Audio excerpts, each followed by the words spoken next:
नमस्कार विद्यार्थियों, आज हम आदिकालीन साहित्य के अंतर्गत सिद्ध साहित्य पढ़ने जा रहे हैं। सिद्ध साहित्य और उसके प्रमुख सिद्ध। इससे पहले हम आदिकालीन साहित्य में गद्य साहित्य पढ़ चुके हैं आदिकाल का, और साथ ही रासो साहित्य भी पढ़ चुके हैं। चलिए आज हम सिद्ध साहित्य पढ़ते हैं। अगर आपको वीडियो पसंद आए तो लाइक कीजिए, साथ ही अगर आपने सब्सक्राइब नहीं किया है तो प्लीज़ सब्सक्राइब भी कीजिए।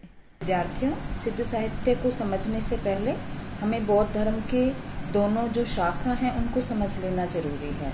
बौद्ध धर्म की कौन सी दोनों शाखाएं रही? हीनयान और महायान। जो हीनयान थी वो अपने आप में विरक्त लोगों की, सन्यासी लोगों का संप्रदाय था, लेकिन जो वज्रयान है हम इसी की बात कर रहे हैं।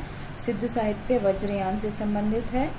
जो बौद्ध धर्म के अभी हमने बात की वज्रयान की या महायान की, ये दोनों एक ही बातें हैं। वज्रयान और महायान एक ही बात है। और तीसरा शब्द आता है सहजयान। सहजयान भी यही बात है, तो यहाँ कंफ्यूजिंग बिल्कुल नहीं। महायान, वज्रयान, सहजयान तीनों एक ही बात है। अब हम बात करते हैं कि सिद्ध साहित्य क्या है। बौद्ध धर्म के वज्रयान तत्व का प्रचार करने के लिए और अपनी आध्यात्मिक भावनाओं को जन जन तक पहुंचाने के लिए जो साहित्य जन भाषा में ही लिखा गया वह सिद्ध साहित्य कहलाया।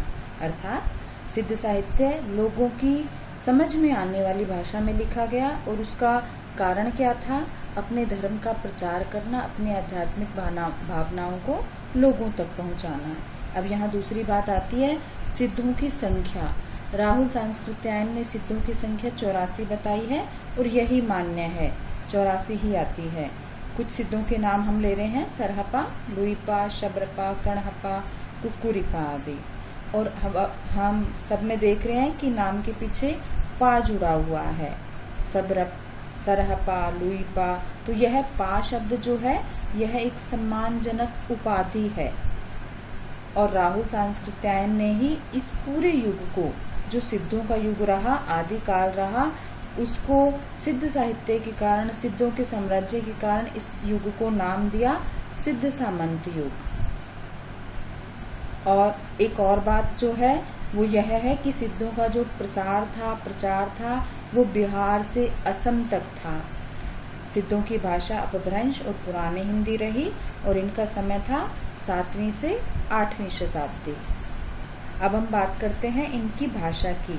इनकी भाषा थी संध्या भाषा या संध्या भाषा। अब संध्या और संध्या भाषा क्या है? यह भाषा वो भाषा है जिनमें इन लोगों ने प्रतीकों का सहारा लेते हुए लोगों को अपनी बात समझाने का प्रयास किया है। अर्थात जो प्रतीकात्मक भाषा रही समझाने की, वह संध्या या संध्या भाषा कहलाई। और हम कबीर साहित्य में भी जो उलट बांसियां देखते हैं वो इसी संध्या भाषा का ही पूर्व रूप है। अगली बात आती है चर्यापद। इनके साहित्य में हमें चर्यापद प्राप्त होते हैं। चर्यापद से आशय है उन चर्यापदों में जो आचरण से संबंधित जो भी बातें हैं वो चर्यापद के अंतर्गत आती हैं। और जो साहित्य है इनका वो कड़वक शैली में है। कड़वक शैली चौपाई, और धीरे धीरे हमारे साहित्य में आकर के ये चौपाई शैली बन गई है। जो चौपाई छंद है वो उसी का ही पुराना रूप कड़वक शैली के रूप में हमें नजर आता है। और जो इनका दोहा है ये दूहा का ही रूप है। इनके काव्य में, इनके साहित्य में दूहा नजर आता है, वो अब दोहा के रूप में ही है। अब हम इनकी प्रमुख बिंदुओं या विशेषताओं की चर्चा करें तो सबसे पहला बिंदु जो आता है वो यह है कि ये पंचमकार में विश्वास रखते थे। पंचमकार से मतलब है जो मैं से शुरू होने वाले अक्षर हैं। मैं से शुरू होने वाले अक्षर पांचों कौन से हैं? मदिरा, मुद्रा, मछली, मैथुन और मांस। तो यहाँ हम देख रहे हैं ये पांचों मकार जो हैं ये भौतिकवादी संस्कृति की ओर हमें ले जा रही हैं। हम इसे भौतिकवादी ना कह करके सांसारिक भोगों विलासों में उलझाने वाला कहें तो ज्यादा ठीक रहेगा। तो ये 5 मकार जो हैं ये सिद्ध साहित्य के प्रमुख बिंदु हैं। दूसरा बिंदु हमें नजर आ रहा है महासुखवाद। महासुखवाद से आशय है कि संसार में, इस दुनिया में आने के बाद सुख को भोगना है, आनंद की प्राप्ति करनी है। और इसके लिए उन्होंने अगला बिंदु क्या है, नारी भोगी, और नारी को साधना के केंद्र में ये रखते थे।